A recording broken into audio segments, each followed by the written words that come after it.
Okay, quick question. If I told you there was a country where ancient astronomers mapped the stars with near-modern precision, where emperors built cities so beautiful they made invaders pause, and where ideas from China, Persia, India, and Rome all passed through like threads in a global tapestry. Would you believe me if I said that place was Uzbekistan?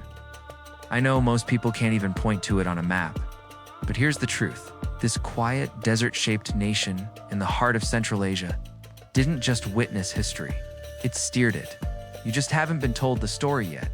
Tonight, we're going to change that, because buried under layers of empire and sand of conquest and silence lies one of the most fascinating and overlooked legacies in human history.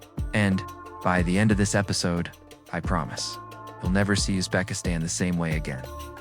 Welcome to the History Sleepcast. Shall we begin? There's something poetic about Uzbekistan's geography. It's landlocked, defined by vast deserts and two great rivers, the Amu Darya and the Sir Darya, cutting across the silence. It might feel hidden away, but for most of human history, this land wasn't isolated. It was essential. You see, long before steamships and satellites, the world moved by land, and the land that is now Uzbekistan sat at the very heart of it all. Traders, armies, missionaries, and philosophers passed through here, not once, not briefly, but constantly. The ancient regions of Bactria and Sogdiana once ruled this space. Not wilderness, but thriving cultures with walled cities, palaces, and vast trade networks. These were Persian provinces under the Achaemenids. They spoke many tongues, worshipped fire in Zoroastrian temples, and exchanged goods with India, Mesopotamia, and China. And they were cosmopolitan long before the word existed. As historian Martha Brill Olcott observes, Central Asia was never just a sponge for outside ideas. It was a shaper of them, absorbing, remixing, and re-exporting culture on its own terms. Even when Alexander the Great arrived in 329 BCE, expecting a quick conquest, he faced bitter resistance, especially in Sogdiana. And it was here that he met Roxana, a local noblewoman he married. Part diplomacy, part admiration, and maybe even a little romance. After Alexander, this region passed through many hands, from the Seleucids and Greco-Bactrians to the Kushans. Each wave brought new languages, new architecture, new beliefs. Buddhism, for instance, moved up from India and left its mark near Termez, where archaeologists have uncovered monasteries deep in the desert. And yet, through it all, people of this land remained something constant. Traders, thinkers, builders, survivors. The story of Uzbekistan is layered, not in centuries, but in civilizations. And those earliest layers gave rise to something extraordinary. So let's begin where many of those threads first wove together. Picture this. The year is 1404. You're a merchant approaching Samarkand, after months crossing the desert. As you crest the final hill, a vision unfolds that defies imagination. Turquoise domes catch the morning light like captured sky. Minarets pierce the heavens with geometric precision. The massive Registan Square spreads before you, its madrasas adorned with calligraphy so intricate it seems to dance. This isn't just a city, it's poetry written in stone and tile. The architect of this marvel was Timur, known in the West as Tamerlane. Born in 1336 to a minor Mongol tribe, he rose through brutal cunning and strategic genius. By the 1370s, he had proclaimed himself Amir, commander of an empire that would stretch from Delhi to Damascus. But here's the paradox that defined Timur. He was both destroyer and creator. Yes, he built pyramids of skulls. Yes, he razed Baghdad and burned Aleppo. But with every city he devastated, he collected its finest minds. Architects, artists, scholars, and brought them to Samarkand. The result? It's a capital that fused Persian elegance with Indian craftsmanship, Arab mathematics with Chinese astronomy, the Guri Amir Mausoleum, where Timur lies beneath a block of jade, rivals the Taj Mahal in poetic grandeur. Now let's head west to Bukhara. If Samarkand was a jewel, Bukhara was its beacon, city of spirit and intellect, where scholars debated in shaded courtyards and merchants traded silks and stories in candlelit caravanserais. For centuries, Bukhara stood at the heart of Islamic scholarship. Known as the Bukhara of 1,000 scholars, it produced giants like Avicenna, whose medical works shaped European science well into the 17th century. But Bukhara's legacy wasn't just intellectual, it was profoundly spiritual. It became a stronghold of Sufism, the mystical path of Islam, and home to revered orders like the Naqshbandi, who preached simplicity, stillness, and the idea that God was not only above, but within. And while the city was ruled by khans and emirs, its soul belonged to the poets, the mystics, the merchants. And even today, as you wander its narrow alleys, past ancient minarets and domed bazaars, you feel a hush in the air, as if the city itself is remembering. What linked Samarkand and Bukhara wasn't just geography, it was a shared destiny. They formed a golden thread of the Silk Road, not just for goods, but for ideas. Think of this: a Chinese merchant might bring silk westward, a Persian scholar might bring the writings of Aristotle, and a Sufi mystic might carry a poem. And somewhere in a courtyard in Samarkand or Bukhara, they'd all meet. This constant exchange gave rise to syncretism, where Persian motifs danced with Turkic forms, where Indian techniques shaped mosques, and where literature quoted both the Quran and Plato. Samarkand and Bukhara didn't just reflect the world. They refined it, reinterpreted it, sent it back out, richer than before. So next time you think of the Silk Road, don't picture a single dusty trail.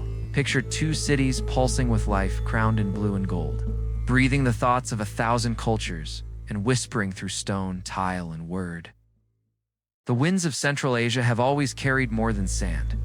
They've carried whispers of empire, of rulers who rose from nothing and bent the world to their will.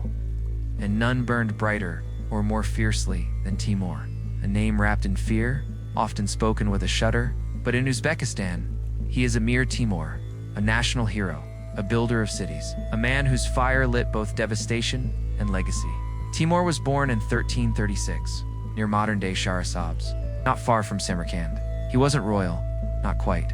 Came from a minor branch of the Barlas, a Mongol tribe that had settled in Central Asia and slowly adopted Turkic language and Islam. As a child, Timur was said to have been struck in the leg by an arrow, a wound that left him with a lifelong limp, earning him the nickname Timur the Lame, or Tamerlane in European chronicles. But what he lacked in noble birth or perfect gait, he made up for with sheer strategic genius. He was a master of alliances and betrayal, of patience and ruthless timing. By the 1370s, he had crushed his rivals and proclaimed himself ruler of the Chagatai Khanate's western part. He would never take the title of Khan. That was reserved for those of Gengizad's blood. Instead, Timur styled himself Amir, commander. But make no mistake, he wasn't just building a kingdom. He was crafting an empire of fire. From his base in Samarkand, Timur launched campaigns that spanned 3 continents. He defeated the Delhi Sultanate, plundering India and returning with elephants, gold, and artisans. He crushed the Ottomans at the Battle of Ankara in 1402, a shocking reversal for a rising power in the West. He sacked Baghdad, burned Aleppo, ravaged Damascus, brought the once great cities of the Islamic world to heel. His forces destroyed the Golden Horde, shattering the remnants of Mongol power in the north. He saw himself as the rightful heir to Genghis Khan, not just in bloodline but in destiny. He viewed the Islamic world as fractured and weak, and believed he could unite it through force. Timur was deeply religious, but also deeply political. He used Islam as both a banner and a tool, invoking jihad against enemies, but sparing Christian and Hindu artisans if they were useful. He wasn't irrational. He was calculating, kind of violent architect, toppling towers only to build taller ones with their bricks. And when he wasn't campaigning, he was commissioning masterpieces. Mosques glazed in lapis blue, madrasas etched with calligraphy so delicate it seemed to hover in the air. City not just built but composed. Timur's final ambition was to invade China, to finish what Genghis Khan had begun. But in 1405, as he prepared his massive army and marched east, he fell ill near the seared Darya River and died before the campaign began. His body was taken back to Samarkand and buried in the Guri Amir under the inscription, "When I rise from the dead, the world shall tremble." And perhaps it still does, because Timur's fire didn't die with him, transformed. His dynasty, the Timurids, carried his legacy into the arts, into science, into the very fabric of Central Asian identity. And from that line would one day descend a name the world would never forget: Babur, founder of the Mughal Empire in India. So when we speak of Timur, don't think only of fire and conquest. Think of a man who saw the world as something to be shaped, not merely ruled. who raised cities not out of madness, but to remake history in his own design. In the heart of Uzbekistan, his shadow still lingers, not just in ruins, but in dreams. Long after the roar of armies faded from the steppes, after Timur's empire, forged in flame, began to cool, a different kind of legacy took shape in Samarkand, not built on conquest, but on curiosity. And at the center of it stood a man more interested in the movement of stars than in the movements of armies, a scholar in a time of swords, a prince of numbers. His name was Ulugh Beg. Ulugh Beg was the grandson of Timur, born in 1394. From a young age, he showed little interest in warfare or empire building. Instead, he was drawn two books, two questions, to the sky. And when he inherited governance over Samarkand, he didn't build more palaces or fortresses, he built an observatory at a time when much of Europe was still clinging to medieval ideas of cosmology. Ulugh Beg assembled a team of astronomers, mathematicians, and thinkers from across the Islamic world, including the brilliant Al-Kashi, mathematician who would help refine the decimal point. This was no ordinary royal project. It was one of the most advanced scientific centers on Earth, completed in the early 1420s. The Ulugh Beg Observatory was a marvel of engineering and precision. Its heart was a massive sextant, over 40 meters long, embedded deep into the ground. It allowed scholars to track the movement of celestial bodies with astonishing accuracy, entirely without telescopes, which hadn't yet been invented. With this instrument, Ulugh Beg and his team were able to calculate the length of the sidereal year 2 within 25 seconds of modern measurements, map the positions of over 1,000 stars, compiling one of the most accurate star catalogs since Ptolemy, developed trigonometric tables with unmatched precision. What was happening in Samarkand in the 15th century was a quiet revolution, a moment when science, faith, and empire aligned, not for war, but for wonder. And here's what makes it even more extraordinary. Ulugh Beg wasn't a distant patron of science. He was an active participant, writing treatises, debating scholars, and giving public lectures at his own madrasa. He believed that understanding the cosmos was not just an intellectual exercise. It was a way to draw closer to divine order. But in an age of warlords and shifting loyalties, a prince of science was a fragile thing. Ulugh Beg's tolerance, rationalism, and devotion to scholarship made him enemies, especially among religious hardliners and ambitious rivals. Eventually, his own son, driven by political ambition and spurred on by conservative factions, led a rebellion against him. Ulugh Beg was captured, imprisoned, and executed in 1449. Some say his killers forced him to perform the ritual ablutions before death, a cruel formality for a man so steeped in intellect and peace. His observatory too would fall, looted and buried. For centuries, it was lost to history, remembered only in whispers and old manuscripts. It wasn't until the early 20th century that the remains of the observatory were uncovered by Russian archaeologists. They found the great underground ark still intact, silent witness to the brilliance that once lit the skies of Samarkand. Today, the Ulugh Beg Observatory stands not just as a tourist attraction, but as a symbol, a reminder that long before Europe's scientific revolution, before Copernicus, before Galileo, there was Samarkand. There was Ulugh Beg, a Muslim scholar prince in Central Asia, charting the heavens with mathematics and patience, seeking patterns not in conquest, but in the cosmos. So the next time you look up at the stars, know that centuries ago, in the heart of Uzbekistan, a quiet mind looked up at the same sky and mapped it, not to rule the world, but to understand it. By now, you've walked through the blue domes of Samarkand. You've watched Ulugh Beg measure the stars. You've seen empires rise, fall, and rebuild themselves in stone. But beneath the cities and conquests, beneath the observatories and golden tiles, there's a quieter thread that has held Uzbekistan together across centuries. A thread of faith, of ritual and rhythm, of Islam, and within it, the mystical pulse of Sufism. Islam arrived in Central Asia during the 8th century Arab conquests. But it didn't simply impose itself. It adapted, absorbing local traditions and Persian intellectualism. By the 10th century, cities like Bukhara had become centers of Islamic learning, producing scholars whose influence reached from Spain to India. Sufism found particularly fertile ground here. The Naqshbandi order, with its emphasis on modesty and inner contemplation, became more than a religious movement. It became a guardian of cultural identity. This became crucial when new empires arrived from the north. The Russian conquest of Central Asia in the 1860s wasn't just military, it was cultural. Russian officials sought to control mosques, monitor clergy, and promote Russian language and customs. In response, Sufi networks like the Naqshbandiya went underground, preserving Uzbek traditions in homes and hearts. Under Soviet rule, the pressure intensified dramatically. Between 1924 and 1991, over 26,000 mosques were closed or destroyed.